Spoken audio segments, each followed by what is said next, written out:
చంద్రబాబుకి, జగన్‌కి ఉన్నటువంటి తేడా పాలనా పరంగా నేను గతంలో కూడా ప్రస్తావించా. చంద్రబాబు నాయుడు పాలనలో అనునిత్యం ఏదో ఒక ఈవెంట్ నడుస్తా ఉంటది. ప్రతి ఈవెంట్‌లో అంతకుముందు ఉన్నటువంటి ప్రభుత్వాన్ని దోషిగా చూపెడుతూ, అలాగే తను కరెక్ట్ అని చెప్పేటటువంటి ప్రయత్నం చేస్తూ ఉంటారు. అది నిరంతర ప్రక్రియగా సాగిస్తుంటారు. చిన్న ఇష్యూనా, పెద్ద ఇష్యూనా అని కాదు. ప్రతి అకేషన్‌ని తను ఈవెంట్‌గా మారుస్తుంటారు. ఓ బహిరంగ సభ పెట్టాలా, అలాగే ఉపన్యాసం ఇవ్వాలా, పత్రికల్లో ఫ్రంట్ పేజీ రావాలి. జగన్ వచ్చేటప్పటికి ఆ బటన్లు నొక్కేటటువంటి సందర్భంలో తప్ప మిగతాదంతా అడ్మినిస్ట్రేషన్ కిందోళ్లే చూసుకోవాలన్నటువంటి ధోరణి ఉంటుంది. ఫర్ ఎగ్జాంపుల్ జగన్ హయాంలో పర్యావరణ దినోత్సవం అనేది కనీసం మంత్రులు కూడా పాల్గొన్నట్లేరు. అధికారులు కింద స్థాయిలో పాల్గొన్నారు. అటవీ శాఖ వాళ్ళు కింద కార్యక్రమాలు చేస్తుండేటటువంటి పర్యావరణ శాఖ వాళ్ళు చేస్తుండేవాళ్ళు. భారీ ఈవెంట్ లాగా ఏమీ చేయరు. ఎప్పుడో ఒకసారి అనుకుంటా మన దాని పేరేంటి, విశాఖపట్నంలో ఒక పెద్ద కార్యక్రమం, అది కూడా ఏదో ఫారినర్స్ నిర్వహించినటువంటి కార్యక్రమానికి అటెండ్ అయ్యారు. అక్కడంతా క్లీన్ విశాఖ అన్నటువంటి కాన్సెప్ట్ దీన్ని ఏది మన అక్కడ ఉన్నటువంటి పాలిథిన్ కవర్స్ అవన్నీ తీయడం, క్లీన్ చేయడం లాంటిది పెట్టి, అదే సందర్భంలో రాష్ట్ర వ్యాప్తంగా అసలు ప్లాస్టిక్ మొత్తాన్ని నిషేధించి హోర్డింగ్స్ ఇవన్నీ కూడా ఓన్లీ క్లాతే పెట్టాలి అన్నటువంటి వాళ్ళు చెప్పినటువంటి మాటకు వినేసి ఆ నిర్ణయం తీసుకున్నారు.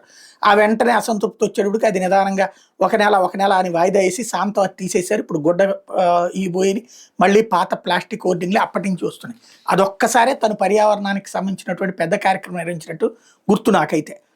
ఇప్పుడు చంద్రబాబు గారు తాజాగా ఈ పర్యావరణ దినోత్సవం జరిగింది. చంద్రబాబు, పవన్ కళ్యాణ్ ఇద్దరు అటెండ్ అయ్యారు.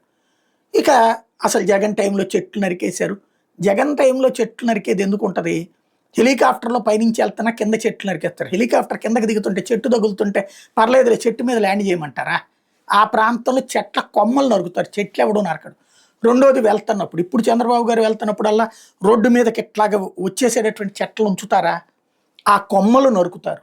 అవన్నీ నరికినా మళ్ళీ 3 నెలల్లో 5 నెలల్లో భారీగా వచ్చే చెట్లే వేసినటువంటి. కానీ మనం ఎదుటి వాళ్ళని దుర్మార్గులుగా, రాక్షసులుగా చూపెడుతూ మనం దైవాంశ సంభూతులుగా, సంస్కరణవాదులుగా చూపించుకోవడం అన్నటువంటిది నిరంతరం చేస్తూనే ఉంటారు. ఆయన నిరంతరం రాజకీయమే చేస్తారు. రాజకీయంలో తింటారు, రాజకీయంలో దవుతారు, రాజకీయమే చేస్తుంటారు. అది జగన్కి చేత కాదు. సరే, అదంతా పక్కన పెడితే ఇప్పుడు చెట్లకి సంబంధించింది పబ్లిక్లో ఆల్రెడీ స్పృహ ఉంది. ఏదో నిన్న వేప, రావి చెట్లకు సంబంధించిన మొక్కలు నాటారంట. అయ్యే ఎందుకు నాటాలి? అవి ఏళ్ల తరబడి, దశాబ్దాల తరబడి అయ్యే సాగుతుంది. మెయిన్ రకరకాల ఇవాళ చెట్లని జనాలు పెంచుకోవడానికి, వాస్తవంగా పర్యావరణ దినోత్సవం చెట్ల గురించి చేయాలనుకున్నప్పుడు ఏం చేయాలి? మనం పబ్లిక్ ఇవ్వండి మొక్కలు. ప్రతి ఏరియాలో ఉచితంగా మొక్కలు ఇవ్వండి. పండ్ల చెట్లు ఇవ్వండి, పూల చెట్లు ఇవ్వండి, కూరల చెట్లు ఇవ్వండి. ప్రతి ఒక్కళ్ళు ఇళ్ళ దగ్గర పెంచుకోవడానికి సిద్ధంగా ఉన్నారు. ఇంకా మీకు స్పృహ ఉందనుకోండి, అదేది కుండీలు కూడా ఇవ్వండి. కుండీలతో సహా ఇస్తే ఇంకా చక్కగా చేసుకుంటారు. సొంత ఇల్లు ఉన్నోళ్ళే కాదు, అద్దె ఇల్లు ఉన్నోళ్ళు కూడా పెంచుకునే ప్రయత్నమే చేస్తున్నారు. ఎందుకంటే ప్రస్తుత పర్యావరణ హింస, ఆ పొల్యూషన్ సిచ్యుయేషన్లో వాళ్ళు అందుకు సిద్ధంగా ఉన్నారు.